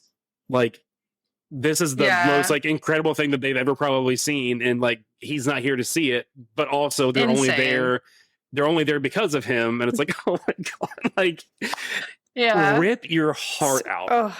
Just sorry, I just like monologued there for a minute. So it was perfect. Thank you. No, thank you. Definitely the big. I wouldn't consider this like the middle of the game, but I definitely think it's like a little over halfway. Because I could be wrong, could be like halfway there. But I definitely did not expect this kind of cutscene. I didn't expect this kind of. I would have never expected there was a whole other world. Or like, from what I could understand, like a reverse, or you're going through I don't know if this is like a black hole, another universe. Like, I personally don't know how these worlds are connected. But I didn't expect that for sure. I didn't know there was going to be another world to explore. And that makes me think like, could there be more? We'll get to the end. Like, I want to know what else could happen Yeah. after this, but just to know that this barrier was broken. I just didn't expect this from this kind of game, and it was very surreal at the moment. I was like, "What the hell is happening? Yeah, I don't know. Am I playing a new game? Is this a brand new game?" Right. Yeah. I don't know if this would be a spoiler for the messenger. I don't care. That's It fine, won't- yeah. it won't. Because that's like, because I feel like I heard about this before I even played the game at all. Because actually, no, I think it's in the trailers. But like, yeah, at a certain point in the messenger, you go from being like 8-bit to being like 16-bit or whatever. So like the whole aesthetic Yeah. changes, the music changes, like it looks all like, because you're jumping back and forth between like the past and the future or whatever. And so like I saw that happen, I was like, oh, they're doing something like this again. Of course, it only lasts for that one, like 1 minute scene, but it was so Yeah. awesome. Like, I've never experienced anything like this in a game before. And what's funny is like Jericho was trying to like give me updates like while she was playing, and she was like, I think I'm almost done. And I was like, oh no. girl. Yeah. No. I said that so many times. I'm like, surely this is getting near the end. I can't see where this could go any further. I'm like, oh, Yeah. it just opened up so much more. Yeah. This like I don't know if this is being dramatic, but I really don't think it is, because it I think this is in my like top 10 video game moments. Like this yeah. whole like sequence of events is like top tier in like my top video game moments of all time. I think it's Yeah. really cool. Like so not long after I discovered you guys was when Kayla was on Spotlight, and so that's how I got to be in with that gang, and there's just 4 amazing people. But anyway, so that not long after that is when they started doing their like top 100 games of all time or whatever, and so like I submitted my little list of my top 15 or however many it was, and then I remember messaging at some point like before the episode, and I was like, I don't know. I kind of feel bad that I submitted my list, but now I finished Sea of Stars and it wasn't on there. And he was like, wait, seriously? Like, you think it's like a top 100 of all time? I was like, it might actually be. Like, it's just so, Yeah. so good. Like, Yeah. That scene got me for sure. And then like I just then you just open this, like you were saying, it's totally different as far as the like music goes, and then you find out like Sarai, like her backstory and like what you're trying to accomplish with her. Like it's insane. yeah. And I something can't else that even- I didn't notice until like I think I like saw something about it like while I was playing my first playthrough, somebody mentioned it, is that the UI changes when you're in her world. The UI is different. Yeah. Like it goes I from being didn't like catch kinda that. like it goes from being like all the health bars and stuff are like kind of orange, but then when you're in her world, they're all like bluish. And I did not catch it at all. Wow. I'm looking at some screenshots now. Yeah, I didn't, like the our fight in that Jericho video has, shows it. yeah. Yeah. like they're all blue, but Wow. the earlier fights they were all orange. I did not catch that at all. But the fact that the that battle theme that pops up a few times is like one of like my favorite video game music like stingers of all time anyway. But then like Nice. to come into this thing, you turn on the lights, it's like a techie, it's not a cave, it's like a tech room. I don't know, words are hard. But then that battle music starts up again, but it's like techie, hmm like beepy boopy instead of just like do do do do. And like I was like, oh my god, I'm so into this, man. I'm so in. I definitely Yeah. thought the story was taking a turn to where it was like, almost like a, is this a simulation? Like, are these people actually for real Solstice warriors? Because like all this tech behind the scenes, I was like, is this another world that's controlling this world? Which I know Fair. could always be a Yeah. thing. I was just like, oh no, there's something deeper here.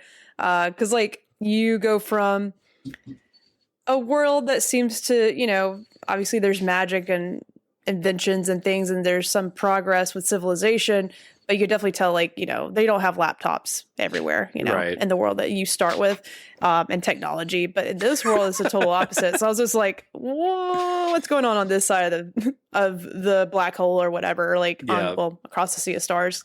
Like that's what I initially thought. It was like, oh, this is deeper. What's happening here?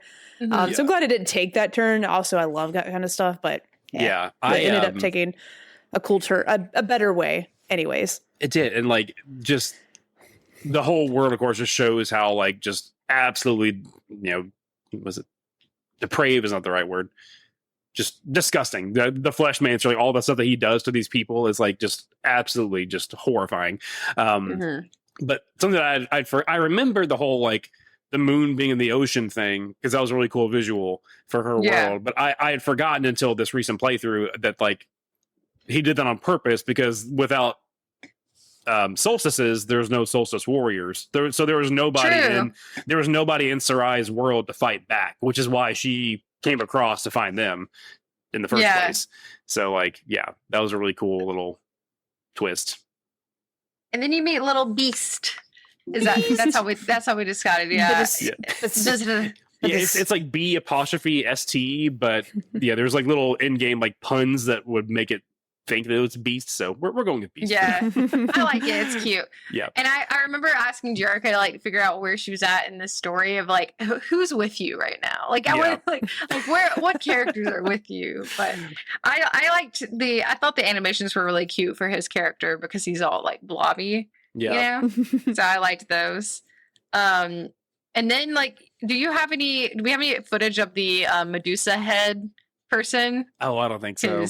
No, that fight was God. Oh my God. Insane. The visuals are really cool. Like the further you beat him, the more it's like it just gets messed up. Yeah. But the fight itself, no. It was hard. Yeah, it was kind of scary. The last couple visuals of the head's like face and stuff and how it grabs the characters too. Yeah. That was pretty crazy. But I'm trying to think like as far as the remainder of the story, because I don't know if I told you guys this. I didn't play through the true ending. So I've seen it, but didn't play through it. So I'm not like brand new to it, but I'm more disconnected from it. So if one of you guys wanted to talk through like the conclusion, unless I want to make sure we don't miss anything as far as like the actual story beats. Is there anything else you guys wanted to add about the story before we get to the end? It was pretty cool how they had like the kind of mentor solstice warriors be like so disillusioned from growing up without like a real like, you know,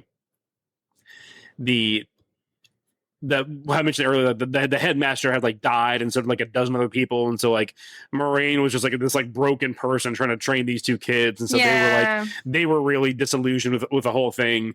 And there was I don't want to linger something. I'm like monologuing again, but there's like this great line that I like saved screenshots of because I just love this like whole idea is like when you find out that they're like betraying the group and like Sarai tries to like, put the knife to his throat and stuff like that after they fight that dweller in the haunted mansion. And so, you know, what they're saying to Zale and Valir is like, don't you want to be free from all this? Like, don't you realize that none of this is your fault? Like all these things that are happening, it's not your fault. Like, so like, don't worry about it kind of a thing. But then Zale's response is, that doesn't mean it's not our responsibility or yours.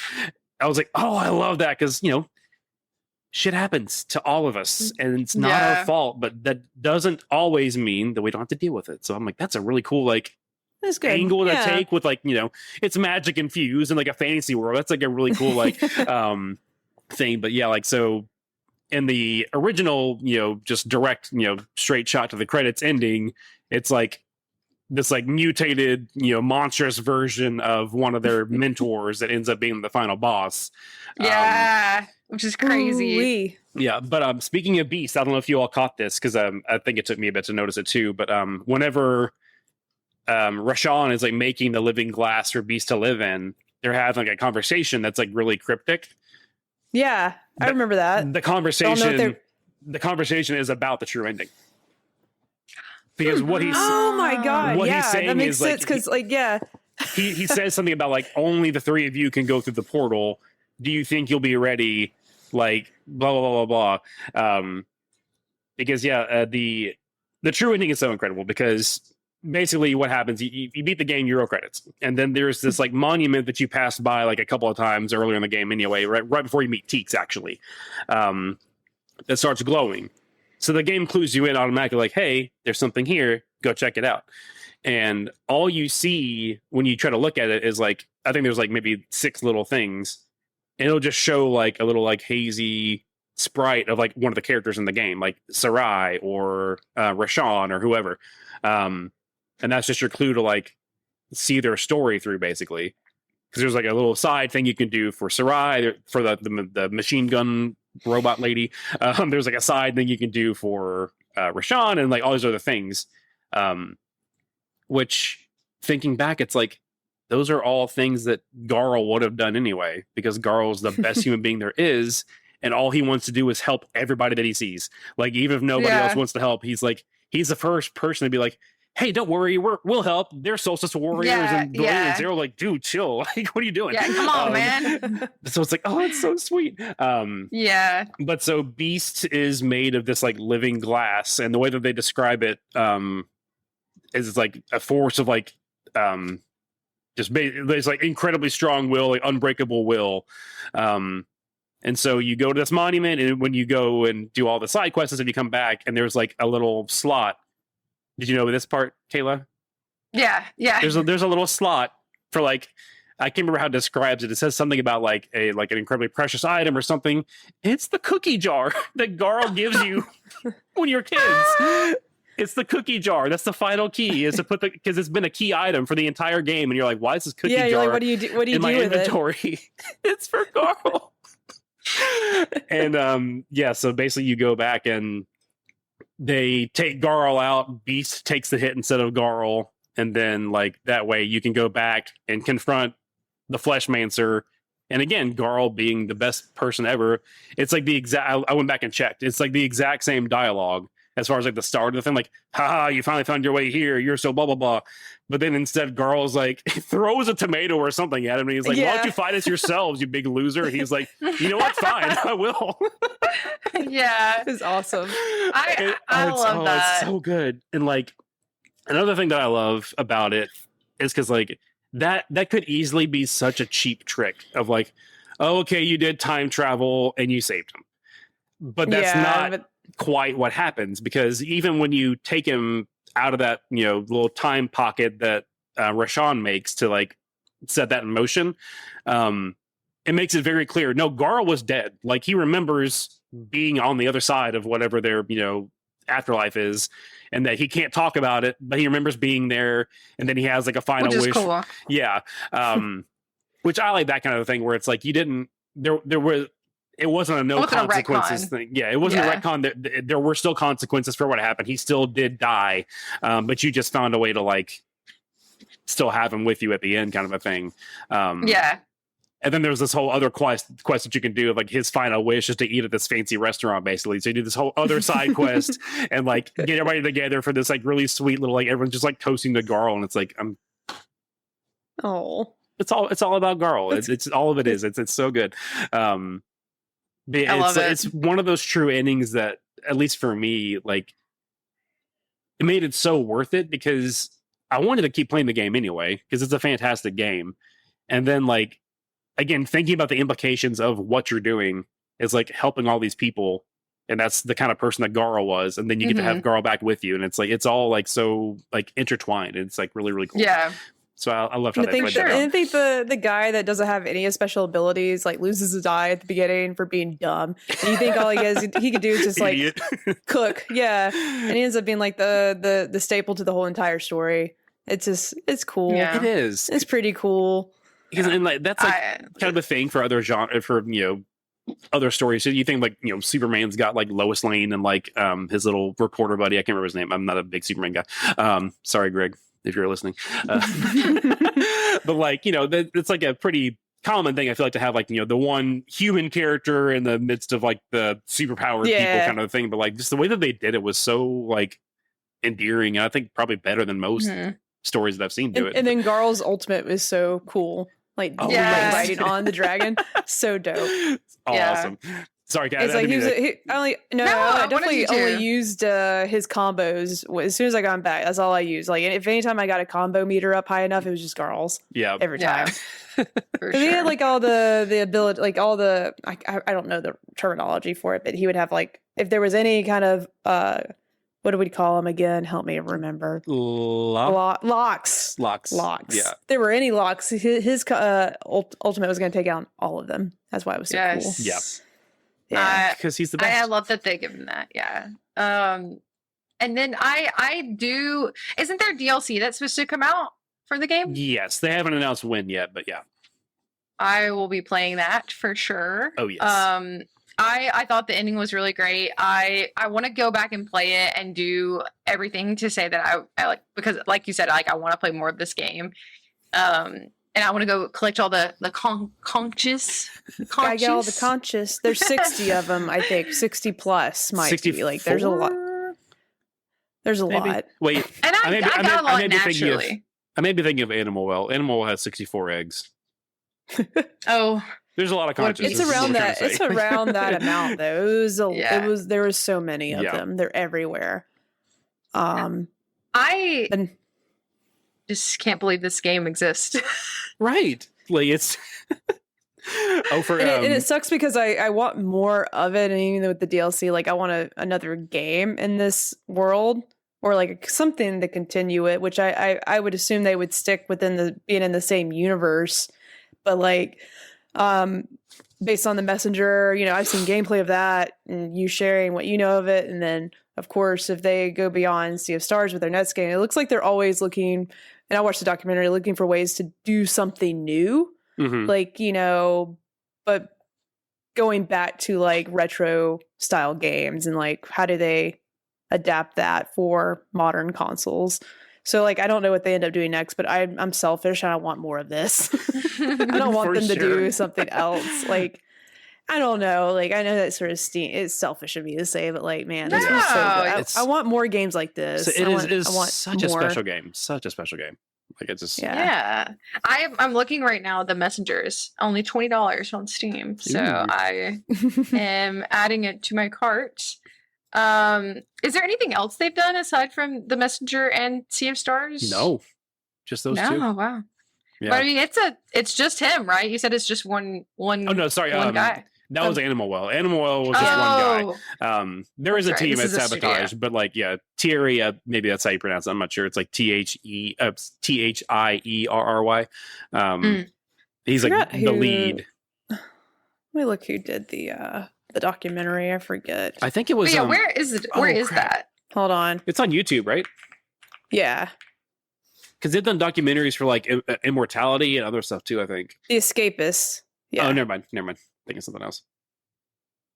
Okay, yeah, because I definitely want to watch that because I'm really intrigued for the making of this for sure. Because like it just seems like so much thought and like effort went into it. Yeah. It's only like 30 minutes, but it's really cool just to hear like the history of the studio and what they did with like the Messenger and like how this game came to be. Like they also were developing during COVID and all that. Like or about to, I can't remember. They were doing something. They were either launching or about to start the campaign for the Kickstarter. I can't that's right. I forgot. Yeah, I think I heard that. Yeah. Well, no, it launched last year, so it would have been. I think it was when they were about to launch the Kickstarter. Maybe I can't remember. There was like a big pivotal moment for them, and then COVID happened. Yeah, it's good. Unfortunate timing. Seriously. Yeah. Speaking of that, a lot of games. I think I told y'all this tea. I'm going to spill it again for the audience. Is that do it? Yes. So spill it. I think that something about the Messenger, Gerard, the completionist, was like a big fan and like really helped spread the word about it. And I guess Sabotage felt like that he really helped get them more reach than they would have otherwise, just because he was so into it. So they actually made a character for Gerard in the game. So when you go to the town of Mirth, he's like the guy that builds. They called him Gerard the Constructionist because he was the construction guy. But then, I don't know if y'all remember this. It was like back in December, a couple of YouTubers were like, yo, Gerard keeps talking about all this charity work that his stuff has done to raise all this money for charity, except none of it's been donated. There's like $60,000 just sitting that he claims to have been like one of the top contributors for some foundation, but it's never donated any of this money. And then all of a sudden they found a worthy place to donate it like a week later. Interesting. Yeah. So Sabotage took him out of the game. Oh my God. So now when you go back to Mirth and try to build something, it's a guy named Bob, which that took me a second, but he's Bob the Builder. Oh, that's cute. That is cute. I was like, oh, that is so. I mean, good on them. Honestly, that's pretty shady stuff. Don't like. Yeah. He was on the Friends Per Second podcast with like Lucy James and Skill Up and Jake Baldino, and they kind of like parted ways after that too. That's slimy. Yeah. for sure. So I love that you have all these fun facts that I had no idea about. I Yes, love it so much. I held up the art book. What I didn't hold up was the physical edition that I also own, and like the framed Yeah. map that I. Yeah, it's. I like this game a lot. Oh yeah, definitely. I picked up a copy from I Am 8-Bit, right? Yes, yeah. I picked up a copy. I don't know. Show where us. Oh, well, I just rearranged my shelf. it looks Oh. great. I'll get it. Hang on. It's right here. Or pull on his leg, you know. Jericho, your shelves look really nice. I just had it. They look great. I love your Thank Cult of you. the Lamb. Ooh, Yeah, I got it. that's a cute little lamb. Yeah, this is like the little.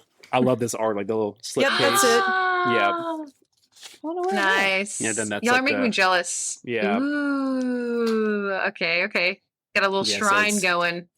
Don't know where I put it. A little bit. Guys, I gotta tell you, I forget what was the name of the town that we were just talking about where it's Mirth. like Mirth. Yeah. For a second, I thought there was gonna be farming. Which there kind of is. There kind of is. A Yeah. little bit. Well, yeah, you just have to go back and pick your own Yeah. crops. You don't get to choose what grows there, but Yeah. There is. Yeah. I Got got the hot- excited for a second. I was like, is there going to be like a little like sim game involved in this? Like, I got They have to DTF harvest down it to for farm. the DTF. They have to harvest it for the bread. yeah. That was and all the cooking was fun too. I liked that. That was a little cute, little added touch where you could like cook the things, and that was like Oh, yeah, girl's yeah. thing, and yeah. And one little thing I want to share from the art book. So like the in the Sea of Nightmares, you have to fight the captain, and you have to like fight his big old like Yes. Hi- yeah, Hydralian. that guy was awesome. Like that Yeah, fight was so cool. yeah with like the like I forget what you call it, like the it's not an accordion. It's something very similar. It's like the like pirate music boss theme Yeah. was awesome. But like was the whole good. thing I told you about where like present day Bryce will like come and like make comments in the art book. As usual, I wanted to throw some curveballs at him and thought it would be funny to give the Seaman a seahorse. I hate puns unless I think of them myself. So that's why it's a giant seahorse, is because he likes puns. Yeah. I mean, it looked awesome. It did. Like, It was like yeah. all the image designs, the character designs were so cool. Boss fights were so epic, so Yep. so difficult at times and long winded, but made it feel worth it when you finally kill the boss. So, Oh yeah, for sure. Yeah. so good. I think that I am excited for whatever they decide to do next. Obviously, I feel the same as Jarek. I would love more of this, whether that's Yes. DC Mhm. or DLC. Like, well, no matter what that looks like, I think this would be a cool couch co-op. Like if they came they're out doing with that too. Oh, that's awesome. Yeah. Where you could like play together, and they'll probably would add some cool story beats with it. But I didn't know that actually. I didn't know that was Yeah, coming. That's I think exciting. what they what he said is that like he like showed some random videos like on like a Tuesday, just dropped where it's like you see Zeovalier and Garl all like moving independently, like one's picking the wheat, one's jumping down from the ledge, whatever. That's so cool. And he was like, "Would this be cool?" I don't know, like just like like really cheeky little post that he made. And I think that thing that I linked to y'all the other day, I think he said something about there being like like a dungeon that's like exclusive to that, like where you have to be doing couch co-op to do it. Yeah, That'd be cool. it would be. And I think that the Yeah, that would DLC be. was like one of the tiers of the Kickstarter. Mm. So we already know it's called Throes of the Watchmaker. So you're gonna have to go back and like get a quest from her or with her or something. But yeah, So their Kickstarter is still up. Like they still have it up, or I want to say that the page still stays there because I've been playing a couple Okay. of games the past couple months that have been like that were funded from Kickstarter. You can still go and like read about it and stuff like that and like see what tiers were met and stuff. Ah. I'm looking it up. I did find Do it. Okay, yeah. It's still here. That's Sweet. really cool. Yeah, What a success story. seriously. And like I I remember can't thinking it believe was it. so cool that it was on Game Pass and PlayStation Plus day one, like both, Mhm. yeah, because that's like extremely rare that it's both, not just one or the other. It's like, what kind of deal did they make with What Devil? But it was worth it. I think they've said like 4 million copies, something like that, something crazy, like for a little indie. Yeah. That's wild. And Super it won successful. it won some awards last year, Mhm. right? It won. Yeah, It won won a decent amount. Indie of the Year, I think, at Game Awards. Nice. Actually, maybe I was my trying to look. What were you that? yeah, best independent game of the Game Awards, best indie game from Golden Joystick, best role playing game from the Game Awards. So nominated Nice. for that last one, but the other two they won. So That's really cool. yeah, well deserved. What else? Did we have any like? I'm trying to think of. I feel like there's so much more I need to say about it, but I'm trying to think of like what other clothing thoughts we had. Like any other favorite moments or anything? Trying to think. Honestly, all of it. It's a good game. So like the It's a lot longer than I expected. So, yeah, which is definitely, you know, either if you've spent money on it, if you bought a physical copy and bought it twice, well worth your money. yeah. I just well thought of worth it. something. What? Say it. Jerica, we didn't ask Jordan our question that we always ask new guests, What? but now he doesn't have time to prepare for it. But the That's okay. cauldron. I forgot all about that. But yeah, because So- technically it's your first time Yeah, on the show. We are such horrible hosts. I've had a terrible Wow. time. Yeah, this has been I don't even awful. remember the questions, Kayla. Like Okay. off the top of my head, I don't know them. I remember Oh, yeah. now. It's coming back to me. What would be like 5? I mean, we'll do it easy, so because you know, obviously you're just hearing this now. Like, if we were gonna put in some ingredients into a cauldron and summon your evil spirit from hell, Wow, which is not an evil twin. Maybe that sounds a little like you're not making an evil version of yourself. But if we needed to summon a copy of you, okay. what would be those 3 items we have to put in that cauldron? Mhm. Gotcha. Stirring it up. Honestly, I've You know. having heard some of the older episodes, I knew that this was a thing sometimes. Oh yes. So like I didn't like fully prep, so I'll still have to think for a second. So 3 things. Definitely like photo album with the fam. You know, got the Aww. Okay, got that the one's a wifey, good one. got a 5-year-old and a 3-year-old, a son and a daughter. So we're it's awesome little group we got going. So that's one that counts as one. What else makes Ah. you you? Probably one of my copies of Metroid Prime would go in there. Okay, okay. One of my probably my oldest friend who's like still currently like part of my life. That game came out when we were in middle school, and I asked him about it so many times that it's like still a joke, like a meme, where I'll be like, "Hey Adam, have you heard of Metroid Prime?" And he's like, "I'm having flashbacks, dude. Don't do that." That's so that will funny. probably go in there, and I thought you were just going to say that friend needs to go in there, like the whole body. I'll let him stay. He just got married back in September. He's got a whole life to live, you know. And then ooh, that's tricky. No pressure. We're gonna This go is I mean, it with could be like a taco, a hot dog, you know, without the bun, I whatever. think Jerica said a cheeseburger at one Yeah. point. I the think. essence, the being of chorizo. Just throw, There you go. just throw that in there. Okay, that's good. That's such a good one. Yes. Solid ingredients to summon you Yes. So if you ever from need some me, kind of pit. and for some reason my Instagram and Discord aren't working, just throw those Okay.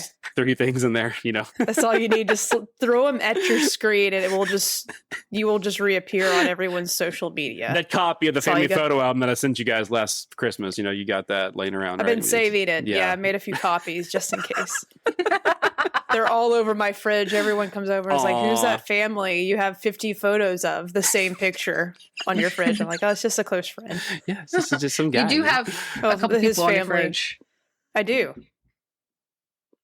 Several. Kristen, I've added Kristen Stewart, and her the strong woman from Love Lies Bleeding is now on my refrigerator with Hideo Kojima, my dog, and then me and Audrey. That's the. I think there's You your want- 5. you- That's our 5 You things.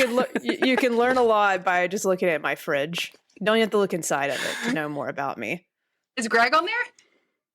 Actually, no. Well, I take that back. I think the whole kind of funny team is on the other side of the fridge. You can't see them unless you're getting medication out of the cabinet. Relatable.